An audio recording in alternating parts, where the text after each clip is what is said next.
এখনো জ্বলছে। তোমাকে এসে থেকেই দেখছি ঘটিতে আঙুল ডুবিয়ে বসে আছো। কি হয়েছেটা কি? আর বলবেন না মহারাজ, আমার গিন্নি চলে যাওয়ার পর থেকে তো হাত পুড়িয়ে খাই। আজকে সত্যি সত্যি রান্না করতে গিয়ে হাত পুড়ে গেছে, তাই তো? হ্যাঁ মহারাজ, আপনি একদম ঠিক ধরেছেন। বেশ, বুঝলাম, কিন্তু এখনো গোপাল এলো না। মহারাজ, আপনার জন্য একটা পত্র এসেছে। কই কই দেখি।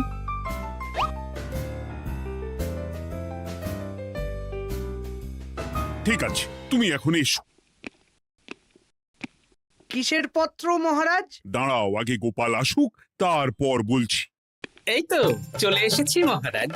দেখুন, আজকেও দেরি। আপনি কিছু গোপালকে বলেন না বলে লাই পেয়ে পেয়ে গোপাল আপনার মাথার উপরে উঠে গেছে। আমার নাম কি চুল নাকি যে মাথার উপরে উঠবো? আপনিও পারেন বটে। আমার নিজেরটাকেই চুল নেই। বাদ দাও, শোনো, আমি একটা নিমন্ত্রণ পত্র পেয়েছি। পাহাড়পুর রাজ্যের জমিদার বল্লভ নারায়ণ আমাকে নিমন্ত্রণ করেছেন। এ তো বেশ সুসংবাদ মহারাজ। পাহাড়পুর অপূর্ব সুন্দর রাজ্য, আপনি ঘুরে আসুন মহারাজ। না না না না না, আমি একা যাব না, তোমাকেও যে যেতে হবে। আজ বিকেলেই বেরোবো, তুমি জামা কাপড় গুছিয়ে রেখো। এ আমার পরম সৌভাগ্য মহারাজ। এ কি মহারাজ, গোপাল কেন যাবে? আমি কি দোষ করেছি? আমাকেও নিয়ে চলুন। না না না, তুমি রাজ্যের মন্ত্রী, আমি বেশ কিছুদিন থাকবো না, তাই রাজ্যটা তোমাকেই সামলাতে হবে। আচ্ছা আচ্ছা, আপনি তো রানীমাকেও নিয়ে যেতে পারতেন। আমি কোথায় কাকে নিয়ে যাব সেটা আমার একান্তই ব্যক্তিগত ব্যাপার। তুমি বেশি বোঝাতে এসো না মন্ত্রী। বেশ।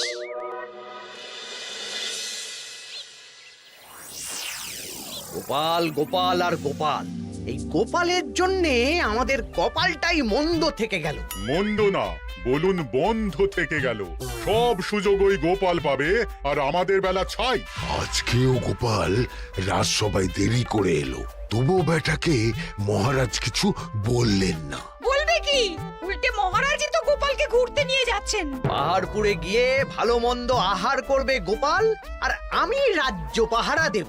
হ্যাঁ, ঘেন্না ধরে গেল এই জীবনে।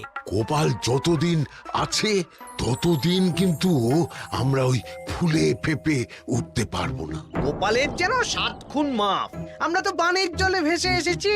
আপনি তো গোপালকে তাড়ানোর অনেক চেষ্টা করেছেন, কিন্তু কিছুতেই কিছু হয়নি। হবে কি করে? গোপালের একে ওই ক্ষুরোধার বুদ্ধি, তারপর মহারাজের উপর অগাধ বিশ্বাস, দুটো মিলেমিশে এক হয়ে গেছে। মাঝে মাঝে তো মনে হয় বেটাকে মেরেই ফেলি। আমার দু চক্ষের বিষ।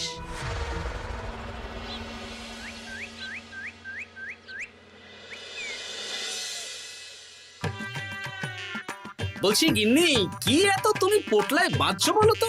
এত দূরের রাস্তা, তাই শুকনো খাবার ভালো করে বেঁধে দিচ্ছি। হ্যাঁ, তা কি কি দিয়েছো শুনি? ভিজে চিড়ে দিয়েছি, মুড়ি, নারকোল কুচো, চিনি দিয়েছি। হ্যাঁ, ব্যাস, আর কিচ্ছু দিতে হবে না। আমার সাথে তো মহারাজও যাচ্ছেন। আমি একটু বেশি করে দিয়েছি গো। দূর, সে কথা বলিনি। মহারাজ যাচ্ছেন তো, তাই মহারাজও নিশ্চয়ই রাজবাড়ি থেকে ভালো মন্দ খাবার নিয়ে আসবেন। যে যার নিজের তালে থাকে। কি আর করবো গিন্নি, উদরকে আদর করে যা সুখ তার অন্য কিছুতে নেই। বেশ বেশ, সাবধানে যেও।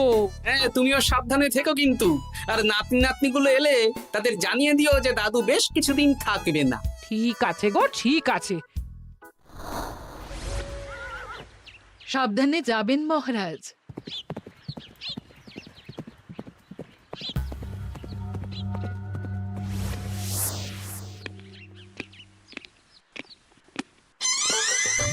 তুমি হুটহাট করে কোথায় চলে যাও বলো তো?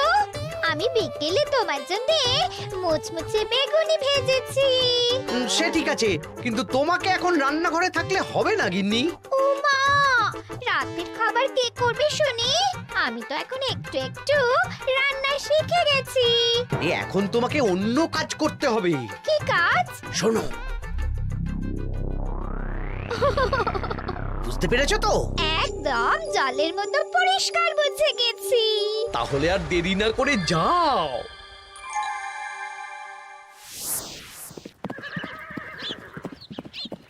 মহারাজ একটা কথা বলতে পারি? বলো গোপাল। আমরা পাহাড়পুর জমিদার বাড়িতে যাচ্ছি কেন? তুমি তো জানো আমাদের সেনাপতি এখন একা একাই নিজের সংসার সামলায়। হ্যাঁ, ওই ঘটনার পর থেকে তো সেনাপতির জন্য ভালো পাত্রীও পাওয়া যায়নি। পাহাড়পুরের জমিদার বল্লভ নারায়ণের একমাত্র কন্যা এখন বিবাহযোগ্যা, তাই আমি আর তুমি দেখতে যাচ্ছি। সেনাপতিকেও সাথে নিয়ে গেলে হতো। না, আগে আমরা যাব, মেয়েটা কেমন সেটা বিচার বিবেচনা করে ফিরে আসব। তারপর যদি সেনাপতি রাজি হয় তখন আমরা বাকি ব্যবস্থার দিকে এগোবো, তাই তো?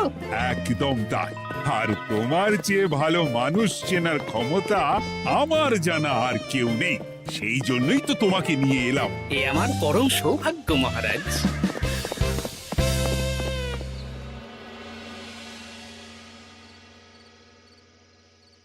প্রণাম রানীমা। আরে মন্ত্রী গিন্নি যে, বলো বলো। এই কিছু বেগুনি ভেজেছি, তাই আপনার জন্য নিয়ে এলাম রানীমা। সরলা, তুমি ওটা রান্নাঘরে নিয়ে যাও। আচ্ছা রানীমা।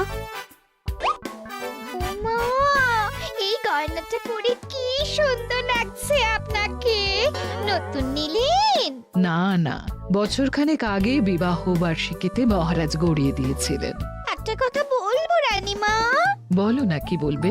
আমার মনে হয় আপনাকে আমাদের মহারাজ না আর আগের মতন ভালোবাসেন না। এই কি কথা বলছো তুমি? খোলা চোখে যা মনে হয় তাই বলেছে রানীমা। এই দেখুন না, মহারাজ হঠাৎ পাহাড়পুরে ঘুরতে চলে গেলেন আর আপনাকে নিয়ে গেলেন না। নিশ্চয়ই কোনো কাজ আছে, তাই আমাকে নিয়ে যাননি। ওই তো, এত ছাড় দিয়েছেন বলেই তো পার পেয়ে বসেছে। অপরাধ নেবেন না রানীমা। মহারাজ সব ব্যাপারে শুধু গোপাল আর গোপাল, কিন্তু বাড়িতে যে আপনিও আছেন সেটা মহারাজ খেয়ালই করেন না। আসলে গোপালকে মহারাজ খুবই স্নেহ করেন তো। আপনি আগে না গোপাল আগে? পাহাড়পুর তো এত সুন্দর জায়গা, চারিদিকে পাহাড়, পাহাড় থেকে নেমে আসছে নদী। ভাবুন আপনাকে মহারাজ নিয়ে যেতেন যদি। সত্যি তো, আমাকে তো মহারাজ নিয়ে গেলেন না। নিয়ে যাবেই বা কেন? আপনাকে তো আর মহারাজ আগের মতো ভালোই বাসেন না। সব ধ্যান জ্ঞান এখন শুধু গোপাল। হ্যাঁ, সত্যি তো, আমি তো এটা ভেবেও দেখিনি কখনো। গোপালই আপনার কপাল পুড়িয়েছে। আসছে রানীমা।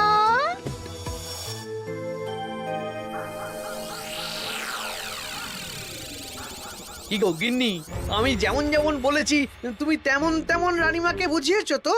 হ্যাঁ হ্যাঁ, আমি একেবারে এমন ভাবে কানে পুষ্পমন্ত ঢেলেছি, রানীমার কান মাথা সব সব ভরে গেছে। এবার শুধু মাঝে মাঝে ইন্ধন জুগিয়ে যেতে হবে, বুঝলে? তারপরে তোমার পথের কাঁটা ফাঁকা হয়ে যাবে। আর একবার গোপাল সরে গেলেই আর কোনো চিন্তা নেই। দু হাত ভরে রোজগার করবে গো।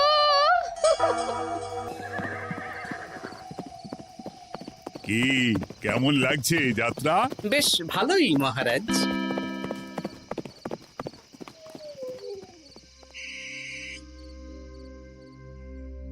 রানীমা, খাবার কি আমি এই ঘরে নিয়ে আসবো? না, আজ আমি কিচ্ছু খাবো না, কিচ্ছু না, খিদে নেই, যাও। এ কি রানীমা, আপনি তো সেই দুপুরের পর কিছুই খাননি। তোমাকে একবার কিছু বললে তুমি বুঝতে পারো না? বলেছি তো আমার খিদে নেই, আমাকে বিরক্ত করো না, যাও।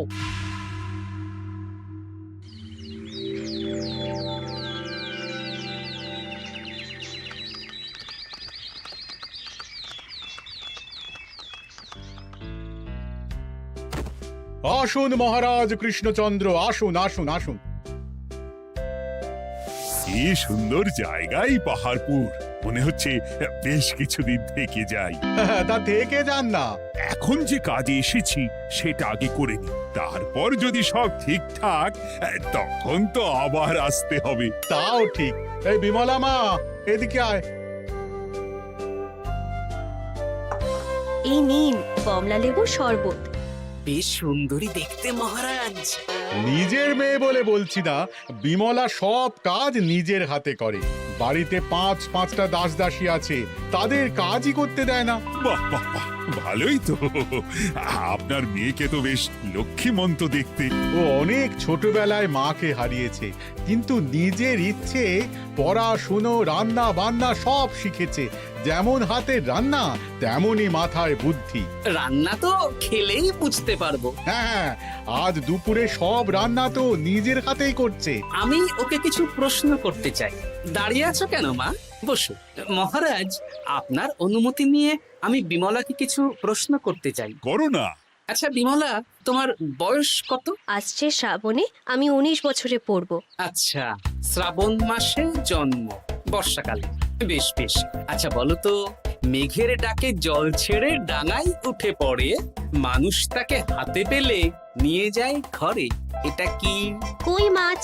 বাহ বাহ, এবার বলো তো, এমন কোন জিনিস যেটা একান্তই তোমার কিন্তু অন্যেরা বেশি ব্যবহার করে? আমার নাম। বাহ বাহ বাহ বাহ বাহ, খুব সুন্দর খুব সুন্দর। আপনার মেয়ের মাথায় বুদ্ধি আছে। আচ্ছা আচ্ছা, আরেকটা প্রশ্ন করবো। বলো তো, একটা অঙ্ক পরীক্ষায় তোমার বাবা 100-তে 90 পেয়েছে, তুমি 100-তে 100 পেয়েছো, আর আমি 100-তে 95 পেয়েছি। তাহলে কে বেশি বুদ্ধিমান? আপনি বেশি বুদ্ধিমান। এমা, এটা তুই কি বললি রে? তুই তো 100-তে 100 পেয়েছিস, তাহলে তুই বেশি বুদ্ধিমান হবি না? না না, আমি হলে তো বুদ্ধিমতী হব। দারুণ দারুণ। জমিদার মশাই, আপনার মেয়ে সত্যিই বুদ্ধিমান, না মানে বুদ্ধিমতী। এবার দুপুরের ভুরি ভোজটা খেলেই বুঝতে পারবো হাতের জাদু।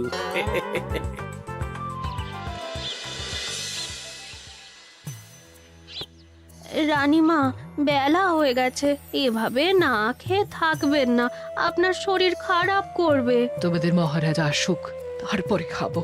যতদূর জানি মহারাজ আগামীকাল সকালে ফিরবেন। বেশ, আমাকে একটু শরবত করে এনে দাও, আর কিছু খাবো না। আচ্ছা রানীমা।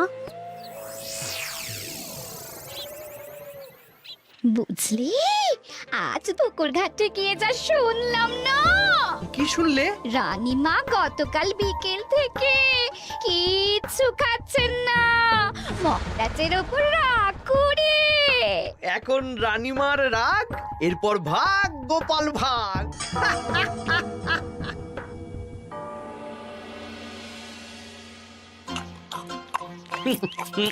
সত্যি বিমলা, তোমার হাতের রান্নার কোনো তুলনা নেই মা।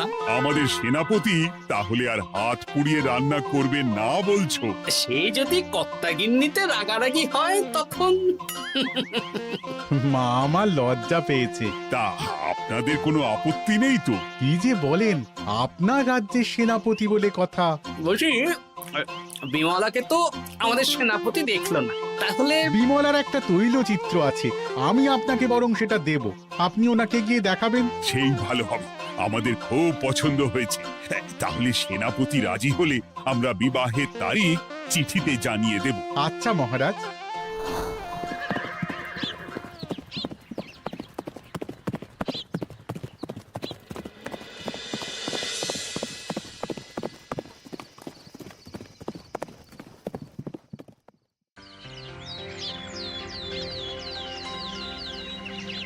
মহারাজ, আমি তাহলে আসি।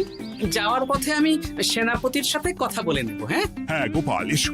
বেশ ভালোই কাটলো পাহাড়পুরে। হ্যাঁ মহারাজ, অনেক ধকল গেছে, যান গিয়ে বিশ্রাম নিন।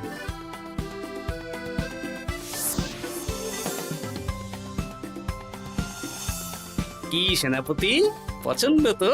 হ্যাঁ, খুব পছন্দ হয়েছে গোপাল। তোমার চোখ তো দেখছি একেবারে জহুরির চোখ।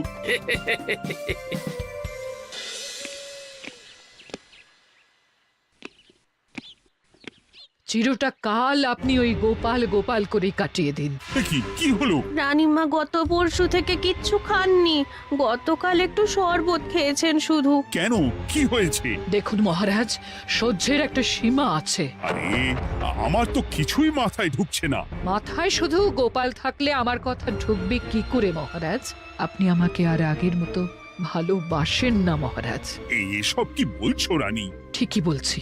আপনি খেয়ালই করেননি যে আমি গলায় আপনার পছন্দের পান্নার হার পরেছি মহারাজ। আরে আমাকে বলার সুযোগ দেবে তো। দেখুন, আপনি পাহাড়পুরে ঘুরতে গেলেন, গোপালকে নিয়ে গেলেন।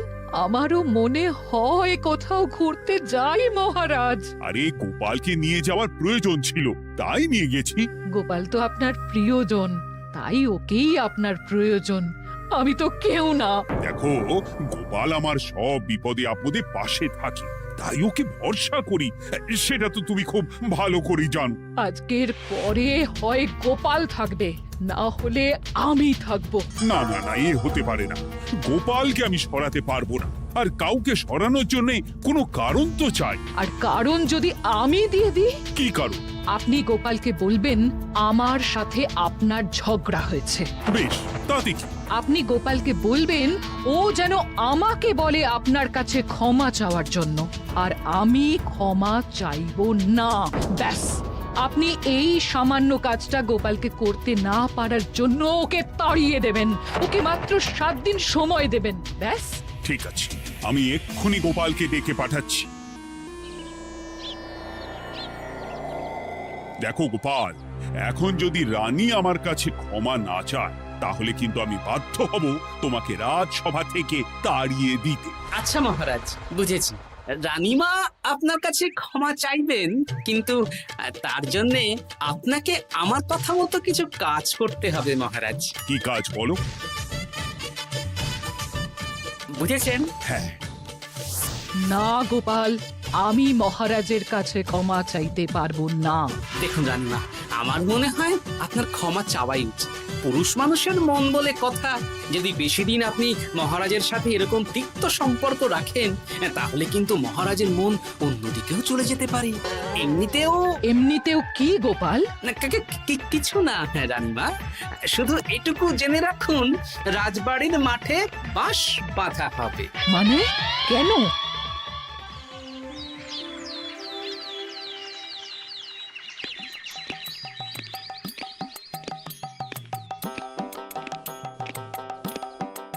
আসতে পারি মহারাজ? হ্যাঁ, এসো এসো।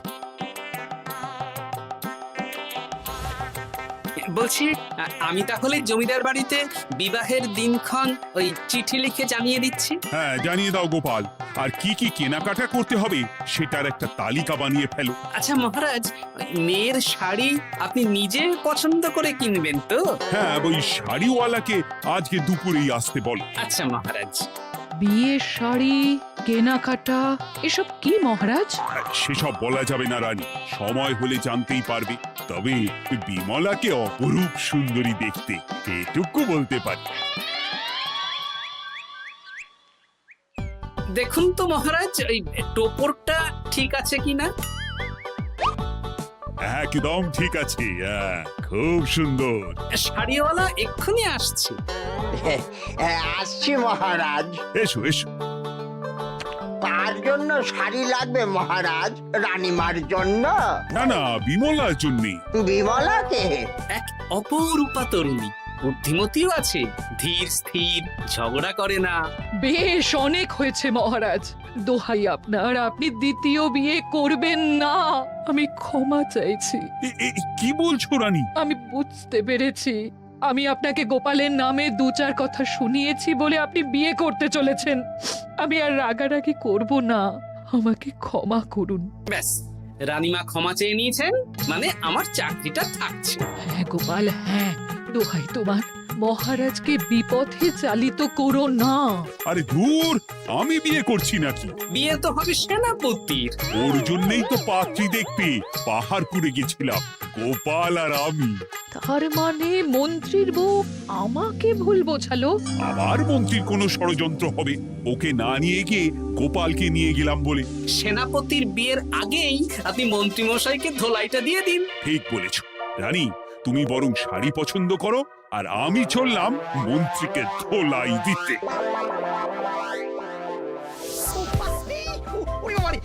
তুমি এত নীচ, হ্যাঁ? তোমার গিন্নিকে দিয়ে রানীর কানে বিষ ঢালা।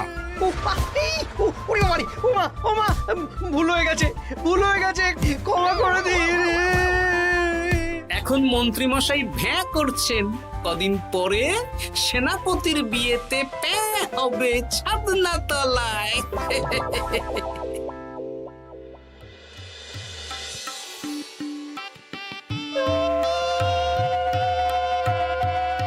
এবার মালা বদল হবে। এবার বুঝবে মালার কি জ্বালা। কি বললে? হ্যাঁ?